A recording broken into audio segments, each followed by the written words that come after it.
Good morning everyone. तो कैसे हैं आप लोग?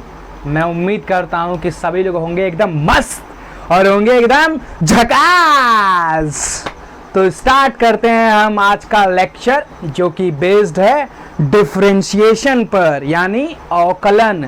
देखो वो आ गया, देखो वो आ गया जिसका आपको बेसब्री से था इंतजार, वो आ गया। क्या लेकर आए थे और क्या लेकर जाओगे? अगर आप इस वीडियो पे अब आ ही गए हैं तो डिफरेंशिएशन का सारा कॉन्सेप्ट और सारा फॉर्मूला दिमाग में लेकर जाओगे, और ये कैसे वर्क करता है ये तो सीख कर जाओगे ही जाओगे। ठीक, तो डिफरेंशिएशन दिमाग में चलता है, डिफरेंशिएशन अवकलन आखिर ये है क्या, और चलता है ये dy बाई डी एक्स। कहीं ना कहीं तो देखा होगा dy by d x, second year में आ गए हो तो कहीं ना कहीं तो देखा होगा। किसको? dy बाई डी एक्स को, उसको नहीं, dy बाई डी एक्स को। तो ये रहा वो dy बाई डी एक्स। देख रहे हैं कितना खतरनाक दिखाई दे रहा है? ये dy बाई डी एक्स खतरनाक दिखाई दे रहा है कि नहीं? कुछ खतरनाक नहीं है, बहुत इजी है। इसके जितना चैप्टर जो इजी है, ये इतना इजी चैप्टर है कि बहुत मज़ा आता है। अगर सबसे पहले कोई चैप्टर अगर लगाना स्टार्ट करता है 12th में, तो इसी को लोग लगाते हैं। रिवाइज करने की बात कर रहा हूँ, क्योंकि बहुत इजी है, इसमें हिंदी वगैरह कुछ लिखना ही नहीं रहता है। क्वेश्चन मिला, डायरेक्ट सॉल्व करना स्टार्ट। समझ में आया? तो अब इसकी मीनिंग को समझेंगे कि इसकी मीनिंग क्या है, ये क्या रिप्रेजेंट करता है, क्या डिनोट कर रहा है ये। तो सबसे पहली मीनिंग आपकी ये है कि ये क्या रिप्रेजेंट कर रहा है कि किसी फंक्शन के कर्व पर, किसी फंक्शन के कर्व पर या किसी फंक्शन के वक्र पर किसी विशेष बिंदु पर खींची गई स्पर्श रेखा की ढाल को रिप्रेजेंट करता है। स्पर्श रेखा की ढाल को रिप्रेजेंट करता है, यानी कहीं ना कहीं ये टेंजेंट की स्लोप को रिप्रेजेंट करता है। टेंजेंट की स्लोप का मतलब स्पर्श रेखा की ढाल को प्रदर्शित करता है। स्पर्श रेखा की ढाल, स्पर्श रेखा पता है ना, कि जैसे मान लीजिए कि ये कोई कर्व है और आपने इस पॉइंट पर एक टेंजेंट खींच दिया। टेंजेंट मतलब स्पर्श रेखा जो कि इसको टच करते हुए जा रही है। तो अगर आप इस पॉइंट पर dy बाई डी एक्स निकालेंगे इस पॉइंट पर, यानी आप इस स्पर्श रेखा की क्या निकाल रहे होंगे? ढाल निकाल रहे होंगे। ये ढाल को रिप्रेजेंट करता है। क्लियर? अच्छा, ढाल का कॉन्सेप्ट आता है कि नहीं? 11th में पढ़ाया जाता है कि ढाल क्या होता है, स्लोप क्या होती है, 11th में पढ़ाया जाता है। अगर नहीं आता है तो कोई बात नहीं, मैं इस वीडियो में आपको ब्रीफ दूंगा, मतलब थोड़ा सा बताऊंगा जिससे आपका काम बहुत अच्छे से चल जाएगा। क्लियर? तो मैंने क्या बताया कि ये क्या रिप्रेजेंट करता है? ये स्लोप को रिप्रेजेंट करता है। देखिए dy बाई डी एक्स किसको रिप्रेजेंट कर रहा है? स्लोप ऑफ टेंजेंट, स्पर्श रेखा की ढाल को रिप्रेजेंट करता है। मतलब ऐसे ही हंसते रहिएगा, मतलब स्लोप 11th में पढ़ाया जाता है कि स्लोप को किससे रिप्रेजेंट करते हैं? m से, और m किसके इक्वल होता है? tan थीटा के। तो जब ये सब स्लोप है तो dy बाई डी एक्स भी मैंने क्या बताया? स्लोप है, तो dy बाई डी एक्स भी इन सबके क्या होगा? इक्वल होगा। यानी m equal to dy by d x, tan theta equal to dy by d x, और स्लोप इक्वल टू भी क्या? dy by d x. तो दिमाग में एक कॉन्सेप्ट बैठा कि नहीं? कितनी बार रिपीट करवा दिया मैंने कि dy by d x, differentiation, अवकलन, डिफरेंशियल कोफिशिएंट, अवकलन गुणांक, ये सब क्या प्रदर्शित करता है? टेंजेंट की स्लोप को, स्पर्श रेखा की ढाल को प्रदर्शित करता है। क्लियर हो गया कि नहीं? क्लियर हो गया। ठीक, दूसरा मीनिंग देखिएगा dy बाई डी एक्स का। दूसरा मीनिंग क्या है? x के सापेक्ष y में परिवर्तन की दर। जैसे आप लोग पढ़ते हैं ना, ये पढ़ते होंगे ds बाई dt, समय के सापेक्ष दूरी में परिवर्तन की दर। तो इसी को तो आप स्पीड कहते हैं। चाल बोलते हैं ना, चाल बराबर दूरी बटे समय, यानी टाइम के रिस्पेक्ट में क्या चेंज हो रहा है? डिस्टेंस। टाइम के रिस्पेक्ट में दूरी चेंज हो रही है ना, तो उसी प्रकार से यहाँ पर क्या चेंज हो रहा है? x के सापेक्ष y में परिवर्तन की दर। इसकी एक और मीनिंग है x के सापेक्ष y में परिवर्तन की दर, x के सापेक्ष y में परिवर्तन की दर।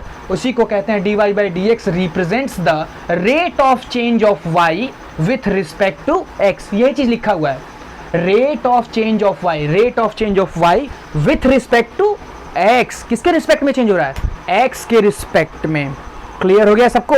तो dy बाई डी एक्स दो ही चीज रिप्रेजेंट करता है, एक क्या रिप्रेजेंट करता है जल्दी बताइए? ये एक रिप्रेजेंट करता है टेंजेंट की स्लोप को, और सेकेंड y और x के सापेक्ष y में परिवर्तन की दर को, rate of change of y with respect to x। Clear? तो यही है आपका dy बाई डी एक्स। समझ में आया कि नहीं समझ में आया? dy बाई डी एक्स का मीनिंग समझ में आया कि ये क्या दो चीज रिप्रेजेंट करता है? रिकॉल हो गया? अब यहाँ पर ध्यान से देखिएगा, कुछ नोटेशन है जिसको आपको याद रखना है और ये बहुत ज़रूरी है। किताब में अब maximum time dy by d x तो लिख कर देगा, कभी कभार ये सब भी लिख कर दे देता है। तो यदि कोई फलन y equal to f x, यदि कोई फंक्शन हमें दिया गया है, f कोई function y equal to f x type से दिया गया है, तो dy बाई डी एक्स जब आप निकालेंगे आप dy बाई डी एक्स, तो y की जगह पर क्या रख दिया गया है? एफ एक्स, क्योंकि y किसके इक्वल है? एफ एक्स के। तो y की जगह पर कौन आ गया है? एफ एक्स आ गया है। क्लियर? इसी को रिप्रेजेंट करने का तरीका, अब इतना बड़ा बार बार नहीं लिख पाते हैं तो लिख देते हैं एफ डैश एक्स। इसको बार बार लिखना थोड़ा सा कॉम्प्लिकेटेड का टाइम कंज्यूमिंग होता है, तो हम लोग लिख देते हैं एफ डैश एक्स। या फिर अगर इससे भी ज़्यादा समय बचाना है तो क्या लिख देंगे? Y dash. ये डैश है, ये वन नहीं है, ये डैश है। डैश का मतलब होता है डिफरेंशिएशन। क्लियर? और ये देखिए y1 लिखा है ना, y1 लिखा है, y1 का मतलब भी क्या होता है? डिफरेंशिएशन। लेकिन 1 लिखा है तो कितनी बार डिफरेंशिएशन? एक बार डिफरेंशिएशन। 2 लिखा रहता तो कितनी बार डिफरेंशिएशन? 2 बार। ऐसे ही 3। यहाँ पर सिंगल डैश लगा है, यानी कितनी बार डिफरेंशिएशन? एक बार। अगर यही 2 बार ऐसे डैश लग जाता तो कितनी बार डिफरेंशिएट करना होता y को? 2 बार डिफरेंशिएट करना होता। ओके, समझ में आया सबको? तो ये था dy बाई डी एक्स का मीनिंग। क्लियर? तो आप इसका स्क्रीनशॉट ले लीजिए, मन करे तो पॉज करके इसको नोट कर लिए, जैसा लिखा है वैसे ही नोट करिएगा, ताकि आपके दिमाग में ये पूरा लेक्चर नोट हो जाए। क्लियर हो गया? तो इसको नोट कर लीजिए। फिर हम इसके इंपॉर्टेंट फॉर्मूले को देखते हैं, ये कैसे वर्क करता है ये देखते हैं। इसका वर्क सबसे इंपॉर्टेंट है। और दूसरी चीज, मैं आपको चेन रूल इतना आसानी से सिखाऊंगा, चेन रूल जिससे बच्चे डरते हैं, चेन रूल इतना आसानी से सिखाऊंगा कि उसमें आपको कुछ मानना होने की जरूरत नहीं है। हमेशा उसमें लेट करने को लिखा रहता है ना, कुछ नहीं, बहुत इजीली आप चेन रूल लगाएंगे। समझ में आ रहा है ना? तो इसको नोट कर लीजिए।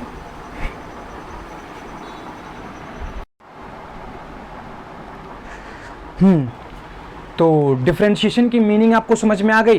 क्लियर? अब हम लोग बात करेंगे उसके इम्पॉर्टेंट फार्मूला पर, यानी कि डिफरेंशिएशन के कुछ इम्पॉर्टेंट फार्मूलाज हैं, उनको हम लोग देखेंगे और लर्न करेंगे। क्लियर? ऑलमोस्ट 16-17 फार्मूला हैं, बहुत इजी। अगर इतना याद हो जाता है आपको तो पूरा चैप्टर बहुत इजी हो जाएगा। बात समझ में आई? तो हम लोग एक एक करके फार्मूले को देखते हैं। सबसे पहला फार्मूला जो है आपका, ये 11th में भी पढ़ाया जाता है, नहीं याद है तो कोई बात नहीं। D by d x x to the power n, x to the power n के फॉर्म में कोई अगर दिया गया है फंक्शन और उसका हमें डिफ्रेंशिएट करना है तो क्या होता है?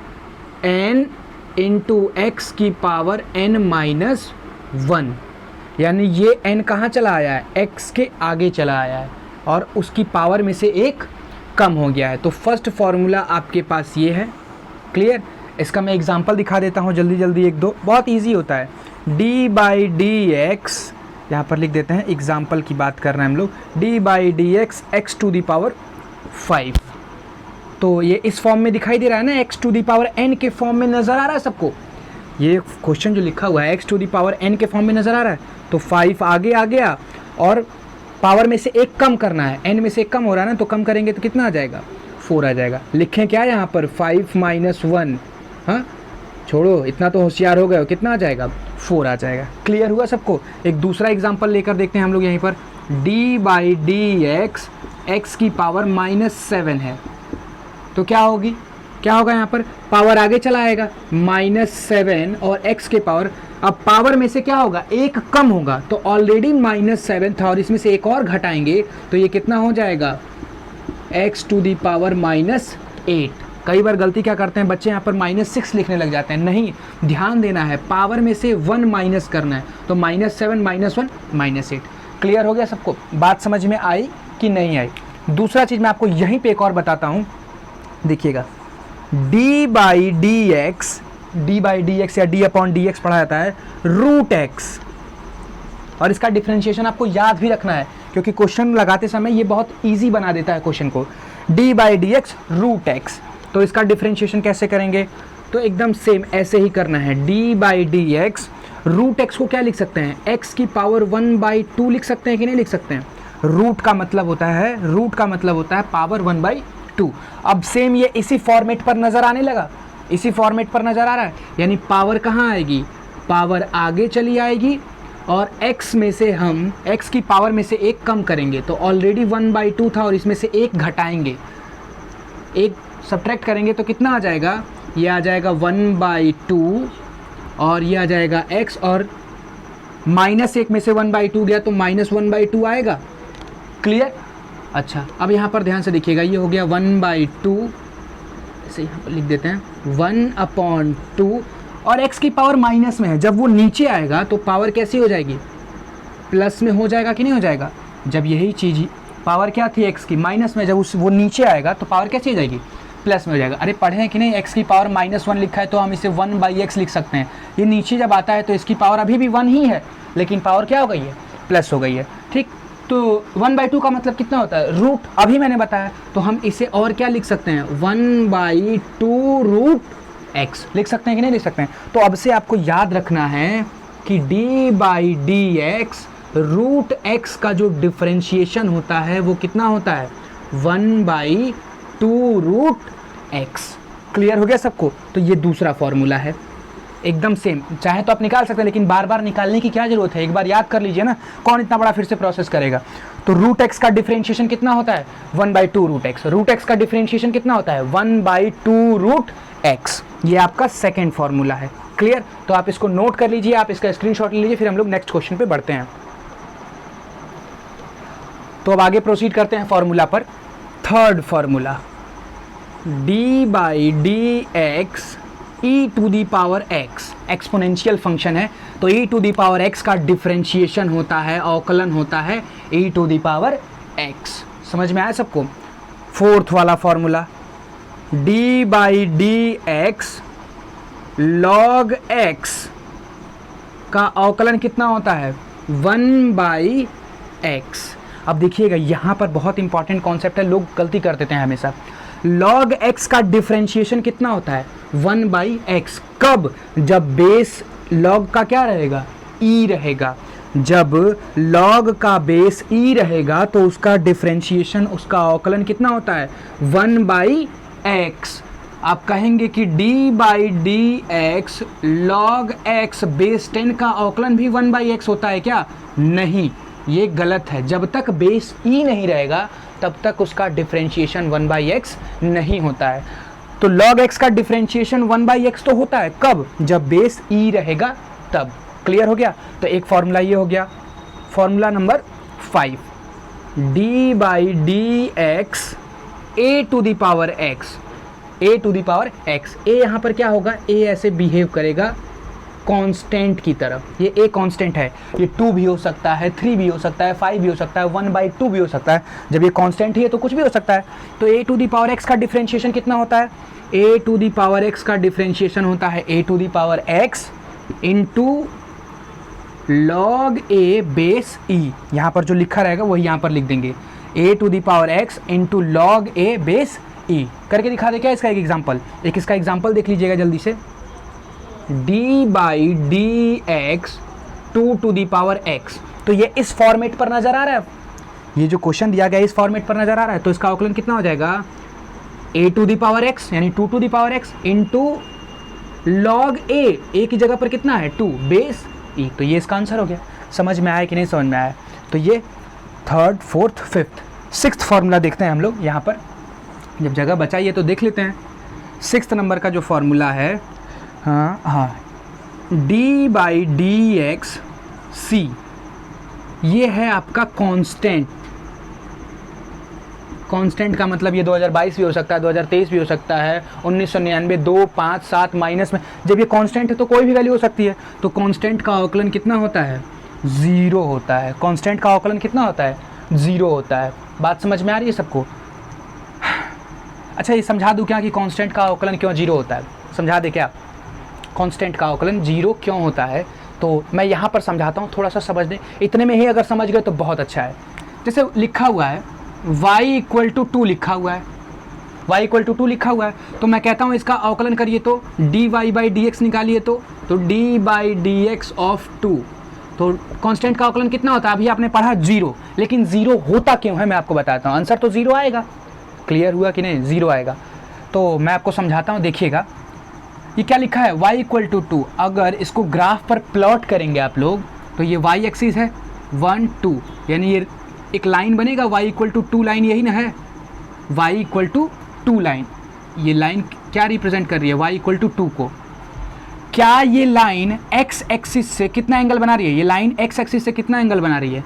थीटा इक्वल टू 0 डिग्री बना रही है कि नहीं बना रही है? ये लाइन x एक्सिस से कितना एंगल बना रही है? 0 डिग्री। ठीक, तो स्लोप निकालिए तो m equal to tan 0 degree. अरे स्लोप यही ना होता है, m equal to tan theta, तो tan 0 की वैल्यू 0, तो m 0 आया, यानी dy बाई डी एक्स भी क्या आ गया?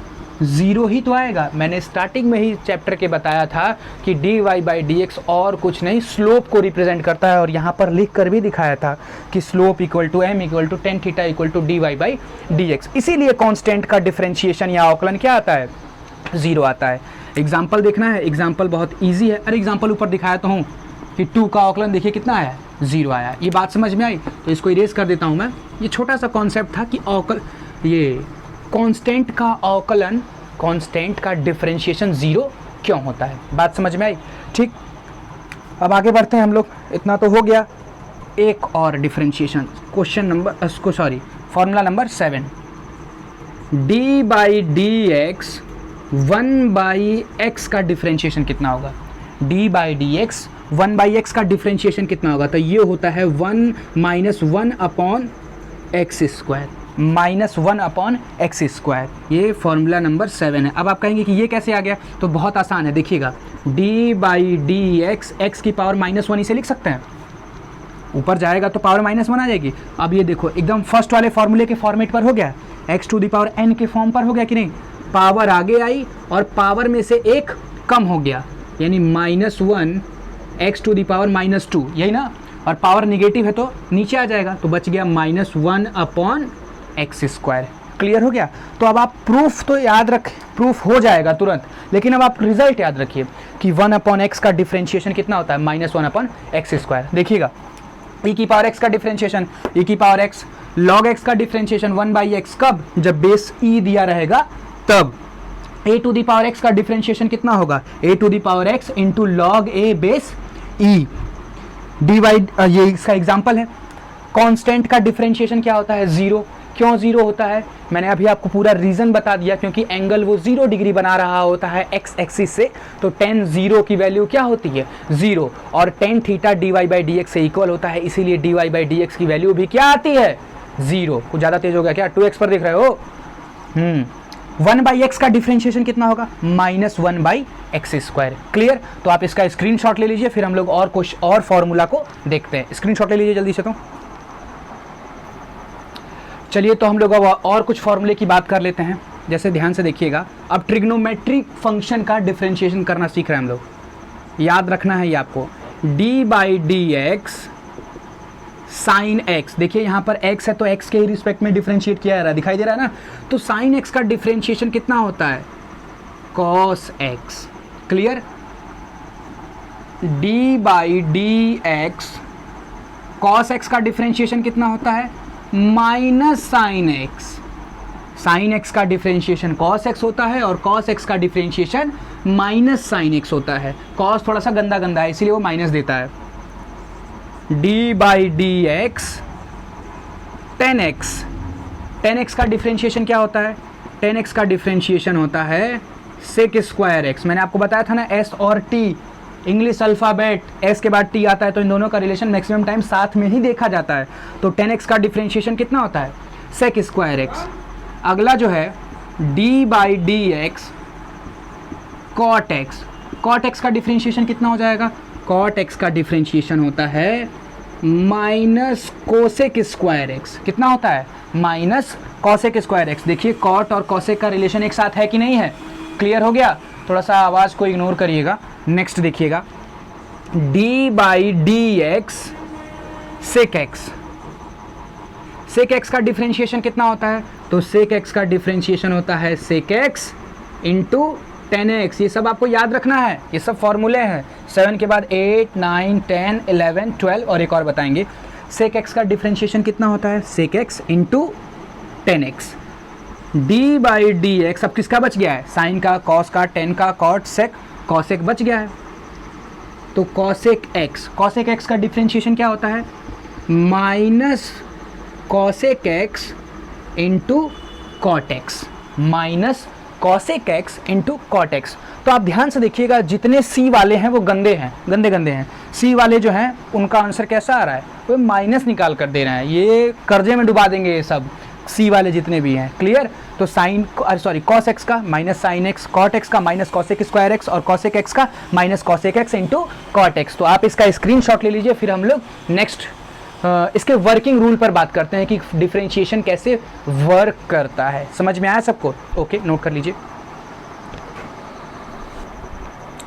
तो अब हम लोग बात करेंगे वर्किंग रूल पर कि डिफरेंशिएशन कैसे वर्क करता है। ध्यान से देखिएगा। फर्स्ट, y इक्वल टू के इंटू एफ एक्स टाइप का कोई फंक्शन है, के इंटू एफ एक्स टाइप का, और हमें इसका क्या करना है? डिफरेंशिएशन, यानी d y by d x, x के रिस्पेक्ट में डिफरेंशिएट करना है, इसे एक्स के सापेक्ष अवकलन करना है, यानी डी बाई डी एक्स के इंटू एफ एक्स। तो आप ध्यान से देखिएगा, ये के जो है कांस्टेंट है, यहाँ पर कांस्टेंट का मतलब अचर है, अचर वो चेंज नहीं हो सकता, जैसे 2, 5 कोई भी वैल्यू हो सकती है वो। तो डिफरेंशिएशन कहता है कि कांस्टेंट फंक्शन से मल्टीप्लाई हो रहा है, तो ये इसको कुछ नहीं करता है, कहता है तुम बाहर निकलो, जल्दी से बाहर निकलो। तो ये बाहर निकल गया और कहता है कि अब हम डिफरेंशिएट करेंगे किसे? फंक्शन को। तो ये फंक्शन को डिफरेंशिएट करता है। अगर कोई कांस्टेंट मल्टीप्लाई है तो क्या करता है? उसे बाहर निकाल देता है। जैसे एग्जाम्पल के तौर पर देखिएगा आप, D by d x 3e की पावर x लिखा गया है, 3e की पावर x। तो 3 कांस्टेंट दिखाई दे रहा है जो कि फंक्शन में क्या हो रहा है? मल्टीप्लाई हो रहा है। तो ये 3 को बाहर निकाल देगा और डी बाई डी एक्स ई की पावर x, और e की पावर x का डिफरेंशिएशन मैंने अभी बताया है। तो e की पावर x का डिफरेंशिएशन कितना हो जाता है? e की पावर x। क्लियर हो गया? तो ये वाला फर्स्ट वर्किंग रूल था। कौन सा ये वर्किंग रूल टफ है? कांस्टेंट देखा फंक्शन के साथ मल्टीप्लाई, तो उसे क्या कर देना है? बाहर निकाल देना है डिफरेंशिएशन से। दूसरा वर्किंग रूल देखिएगा। दूसरे में वर्किंग रूल क्या लिखा गया है? कई सारे फंक्शन हैं, एफ एक्स प्लस जी एक्स प्लस एच एक्स, इसको माइनस के साथ ले लीजिए, और इनका x के रिस्पेक्ट में डिफरेंशिएशन करना है, यानी d y by d x, d by d x f x g x minus h x. तो कुछ नहीं, बहुत इजी है।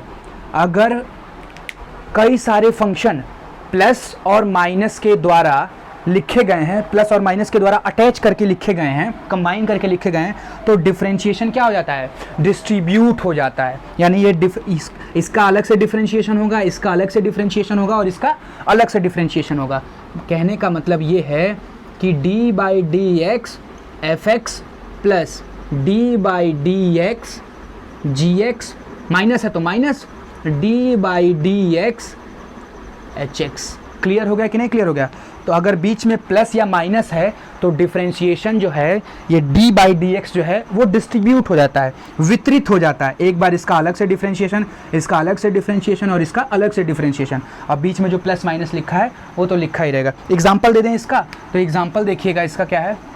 एग्जाम्पल क्या होगा? जैसे डी बाई डी एक्स ई की power x plus 1 by x plus log x. 3 function दिए गए हैं, 3 से ज़्यादा भी हो सकते हैं। तो e की पावर x का डिफरेंशिएशन e की पावर x प्लस लिख लो 1 बाई एक्स का डिफरेंशिएशन, अभी मैंने याद कराया, 1 बाई एक्स का differentiation minus 1 by x square, तो ये हो जाएगा minus 1 by x square. Log x का डिफरेंशिएशन, अच्छा आप कहेंगे कि वहाँ तो बेस e है ही नहीं। इस चैप्टर में अगर लॉग के पास कुछ नहीं लिखा है तो उसे समझ लीजिएगा कि वहाँ बेस क्या है? e है। इस चैप्टर में लॉग का बेस कुछ नहीं दिया है तो आप समझ लीजिएगा कि बेस क्या है? e है। तो log x का अवकलन कितना हो जाएगा? 1 बाई एक्स। ये प्लस माइनस क्या हो जाएगा? माइनस हो जाएगा। बस सॉल्व हो गया। तो समझ में आया ये वाला वर्किंग रूल कि डिफरेंशिएशन जो है डिस्ट्रीब्यूट हो जाता है। कब? जब फंक्शन जोड़ के या घटाकर लिखे रहते हैं। क्लियर हो गया? तो इसका स्क्रीनशॉट ले लीजिए। 2 वर्किंग रूल और बचा है, उसको कंप्लीट कर देते हैं। क्लियर? तो स्क्रीनशॉट ले लीजिए। तो अब हम लोग थर्ड वाले वर्किंग रूल पर बात करेंगे।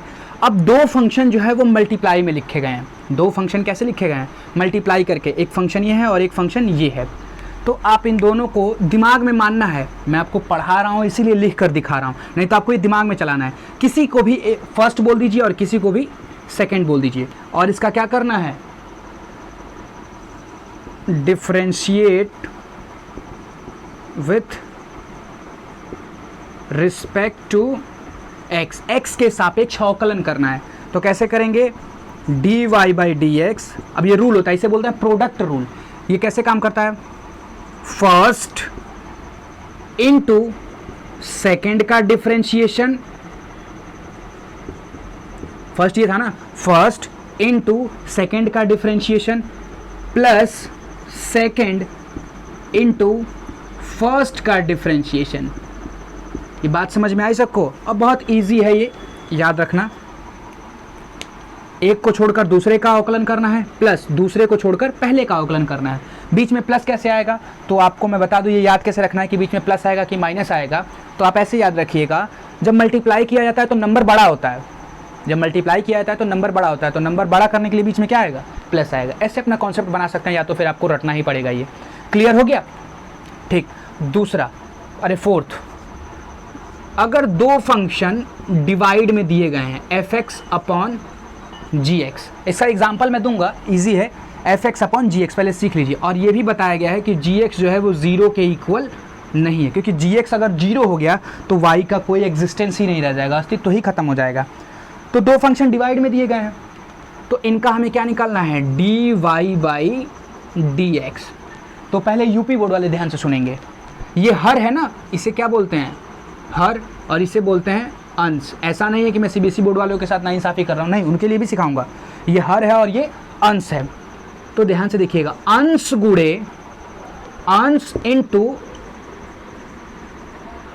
सॉरी अंश कह रहे हैं, हर गुणे, सॉरी अंश बोल दिया हूँ, हर गुणे अंश का अवकलन, ये अंश का ही तो अवकलन हो रहा है, माइनस अंश गुणे हर का अवकलन। समझ में आया? अपॉन में हर का वर्ग। कैसे याद रखना है? ये हर है, ये अंश है, तो हर गुणे अंश का अवकलन, जो टॉप पे है पहले उसको पूछा जाता है, यानी उसका डिफरेंशिएशन किया गया है। तो हर गुणे अंश का अवकलन माइनस अंश गुणे हर का अवकलन बटे हर का वर्ग। अब इंग्लिश मीडियम वाले देखेंगे, ये हो गया डिनोमिनेटर और ये हो गया न्यूमरेटर।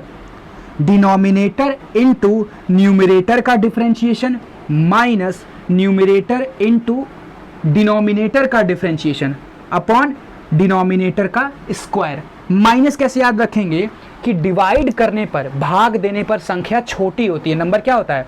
स्मॉल होता है। तो संख्या को छोटा बनाने के लिए क्या करना पड़ेगा? घटाना पड़ेगा। तो याद हुआ कि नहीं? तो ये है इनका वर्किंग रूल। क्लियर हो गया? तो आप इसका इसको नोट कर लीजिए, इसका स्क्रीनशॉट ले सकते हैं, तो जो भी आप जैसे नोट करना चाहें। क्लियर? तो ले लीजिए। ओके, तो हम आज के लेक्चर को हम यहीं पे एंड करते हैं। फिर नेक्स्ट लेक्चर में हम एक्सरसाइज 5.2 से एनसीईआरटी का स्टार्ट करेंगे और वहीं से अब हम लोग क्वेश्चन को डील करना स्टार्ट करेंगे। ये जितने वर्किंग रूल हैं वहाँ पर अप्लाई होंगे, जितने फॉर्मूले मैंने बताए हैं आपको वो वहाँ पे अप्लाई होंगे। तो ये दोनों चीज़ अगर आप याद रखेंगे एकदम माइंड में, एक बार रिवाइज कर लीजिएगा अच्छे से, तो क्लियर है? तो हम लोग आगे का एक्सरसाइज बहुत आसानी से सॉल्व कर पाएंगे। कहाँ से सॉल्व करना स्टार्ट करेंगे? 5.2 से ही डिफरेंशिएशन है। 5.1 से तो लिमिट एंड कंटिन्यूटी है, उसको मैं लास्ट में पढ़ाता हूँ इस चैप्टर के, क्योंकि डिफरेंशिएशन बहुत आसानी से आ जाता है बच्चों को, लिमिट और कंटिन्यूटी भी आएगा। क्लियर? तो मिलते हैं नेक्स्ट लेक्चर में। Okay, thank you, bye.